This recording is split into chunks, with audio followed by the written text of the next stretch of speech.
कि गिरा 2450 के आसपास तक बीएसई। वहां से रिकवरी वाला जो फेज है ना बीएसई में बरकरार है और 2500 के लेवल हम देख रहे हैं बीएसई के शेयर में। तो पिछले 2-3 सत्र में जो हम देख रहे कि धीरे धीरे करके शेयर फिर से प्रॉफिट टेकिंग का शिकार हो रहा था। आज फिर से स्ट्रेंथ को जुटाया है बीएसई ने। बीएसई को लेकर मिस्टर राज, क्या व्यू है आपका, क्या करना चाहिए शेयर में?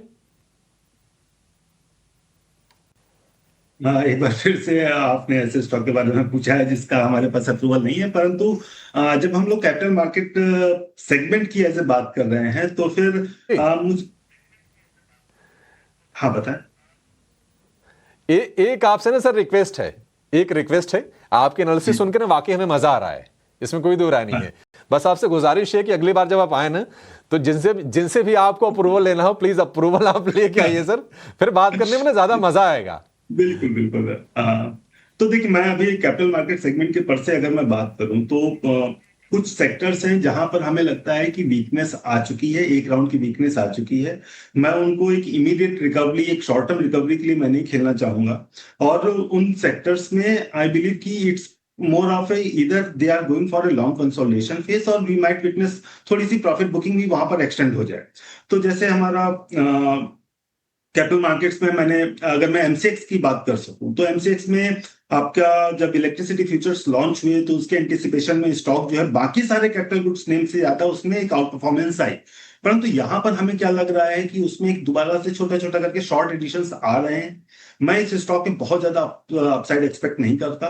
ये एक स्टॉक होगा जहां पर मैं शायद शॉर्ट करने की कोशिश करूं। मेरे लिए 8400 sort of level is very very critical resistance, जब या मैं उसका एक स्टॉप लॉस लेके इसको मैं बिलो 8000 और समवेयर क्लोज टू 7800 के टारगेट के लिए मैं एमसीएक्स को खेलना पसंद करूंगा। But as a capital market space मेरे ख्याल से ये समय है जहां पर हमें ठीक है। ये एमसीएक्स को लेकर रिकमेंडेशन है राज जी की, ठीक है। लेकिन एक काम करते हैं, एक छोटे से ब्रेक का समय तो हो गया है, लेकिन तपन जी आपसे हम गुजारिश कर सकते हैं कि आपने 30 सेकंड में अपना आंसर दीजिएगा।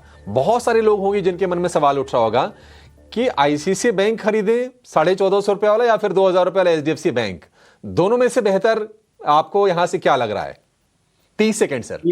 हाँ देखो, अगर दोनों स्टॉक का मैं कंपेयर करूँ रिजल्ट और पिछले कुछ महीनों का बिहेवियर स्टॉक प्राइस हो, तो मुझे आईसीआईसीआई बैंक ज़्यादा बेटर लग रहा है। क्योंकि आप देखोगे उनका क्रेडिट ग्रोथ है ना, वो उन लोगों ने ऑलरेडी गाइडेंस दिया कि 12 से 14% होगा। और जिस तरह से उन्होंने एनआईआई पे भी ना बहुत ही कम इम्पैक्ट आ रहा है, निम में बहुत कम पे। तो हर एंगल में अगर एनपीए लेवल पे देखूँ, क्रेडिट ग्रोथ लेवल पे देखूँ और आगे का जो गाइडेंस दिया है, I think ICICI bank will be much more preferable bet. हमारे खास सेगमेंट ऑप्शंस के चैंपियन।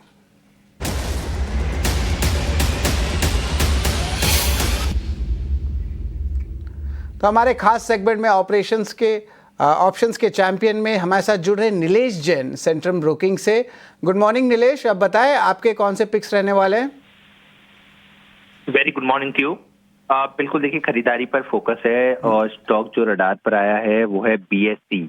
काफी अच्छा रिबाउंड हम यहाँ पर आज देखने को मिल रहा है बीएसई बॉम्बे स्टॉक एक्सचेंज। इस पर्टिकुलर स्टॉक में निचले स्तरों से एक बेस फॉर्मेशन बनता हुआ नजर आ रहा है। तो एक पुल बैक ट्रेड होगा, 2500 का कॉल ऑप्शन लेने की सलाह होगी, जो फिलहाल 86-88 के रेंज में ट्रेड हो रहा है। 65 का स्टॉप लॉस होगा।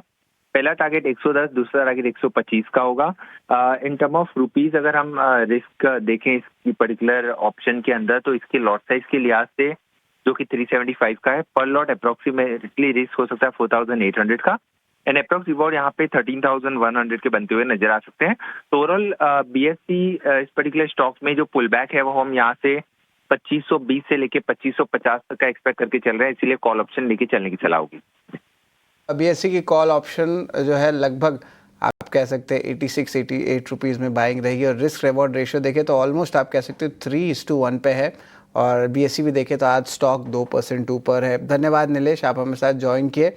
और अगर आप वायदे बाज़ार में ट्रेड लेते हैं तो अपने वित्तीय सलाहकार से जो है ज़रूर जानकारी लें, क्योंकि देखिए एफएनओ ट्रेडिंग में 10 में से 9 लोगों का नुकसान होता है।